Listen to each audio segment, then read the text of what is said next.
పల్లెటూరి స్టైల్ అమ్మమ్మల కాలం నాటి సొరకాయ రాగిపిండి అప్పాలు చూసేద్దాం రండి.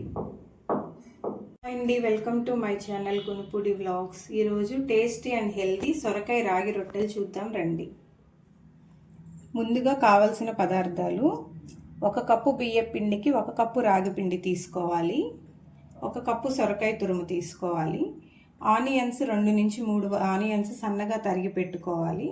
మనం కారానికి సరిపడా పచ్చిమిర్చి కట్ చేసి పెట్టుకోవాలి. కొంచెం జీలకర్ర అండ్ సాల్ట్ అన్నీ మిక్స్ చేసి మనం సొరకాయ రొట్టెలు చేసుకోవాలి. ఒక పెద్ద మిక్సింగ్ బౌల్ తీసుకొని బియ్యం పిండి, రాగిపిండి, సొరకాయ తురుము, కట్ చేసి పెట్టుకున్న ఆనియన్స్, పచ్చిమిర్చి, జీలకర్ర, సరిపడినంత సాల్ట్ వేసి ఫస్ట్ చేతితో బాగా మ్యాష్ చేసుకోవాలి.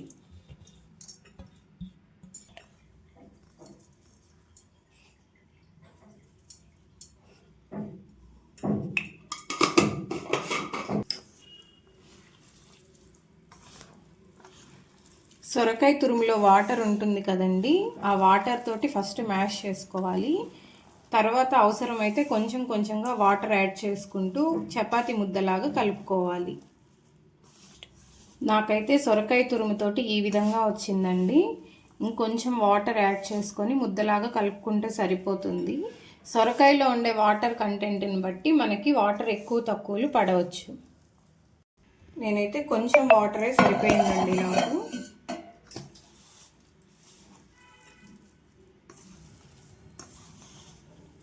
ఇలాగ చేత్తో కొంచెం బాగా ప్రెషర్ పెట్టి కలుపుకుంటే సొరకాయలో, ఉల్లిపాయల్లో ఉండే వాటర్ తోటి పిండి బాగా కలిసిపోతుందండి.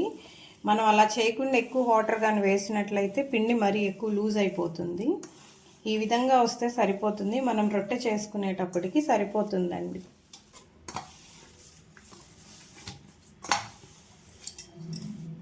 పిండి ఈ విధంగా కలుపుకుంటే సరిపోతుందండి.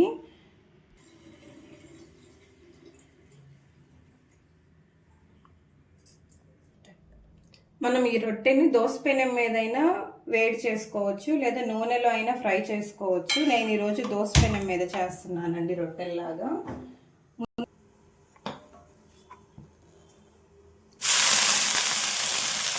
వేడయ్యేలోపు మనం ముందుగా కలిపి పెట్టుకున్న పిండిని ఇట్లా చిన్న చిన్న బాల్స్గా చేసి పెట్టుకోవాలి. మనం ఒక కవర్కి కొంచెం ఆయిల్ అప్లై చేయొచ్చు, లేదా బటర్ పేపర్ మీద అయినా చేసుకోవచ్చు. ఇట్లా ఆయిల్ అప్లై చేసుకొని చిన్న చిన్న రొట్టెల్లాగా ఒత్తుకొని దోస పెనం మీద కాల్చుకోవాలి.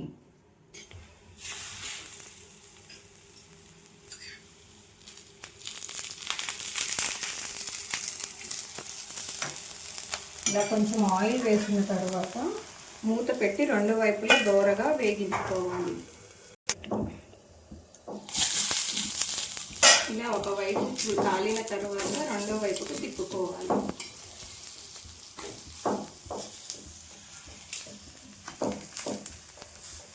రెండో వైపు కాల్చేటప్పుడు మూత పెట్టుకోకూడదండి. మూత పెడితే ఆవిరి నీళ్ళంతా పడి మెత్తగా అయిపోతాయి. ఇలా 2 వైపులా కాలిన తర్వాత తీసుకొని సర్వ్ చేసుకోవడమేనండి. పిల్లలకి ఈవినింగ్ స్నాక్స్గా కావాలంటే ఆయిల్లో కూడా డీప్ ఫ్రై చేసుకోవచ్చు. అది కూడా చేసి చూపిస్తాను. డీప్ ఫ్రై చేసుకోవడానికి ఒక బాండి పెట్టుకొని ఆయిల్ పెట్టుకోవాలి. ఆయిల్ బాగా వేడెక్కిన తర్వాత ఆయిల్లో వేసుకోవాలి.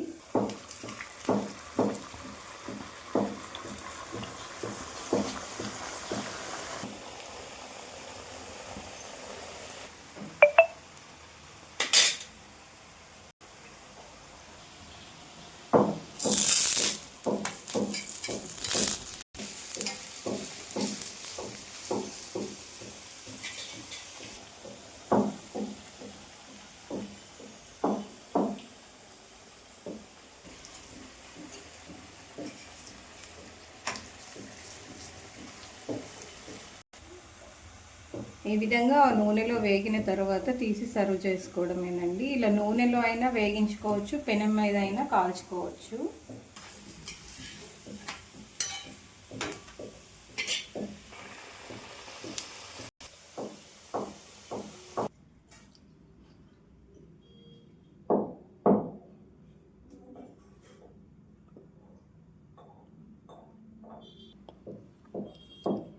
పెనం మీద కాలిస్తే ఇలా సాఫ్ట్గా ఉంటాయండి.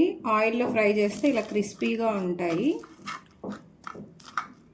2 రెసిపీస్ ట్రై చేసి ఎలా ఉన్నాయో కామెంట్స్లో మీ ఫీడ్బ్యాక్ ఇవ్వండి.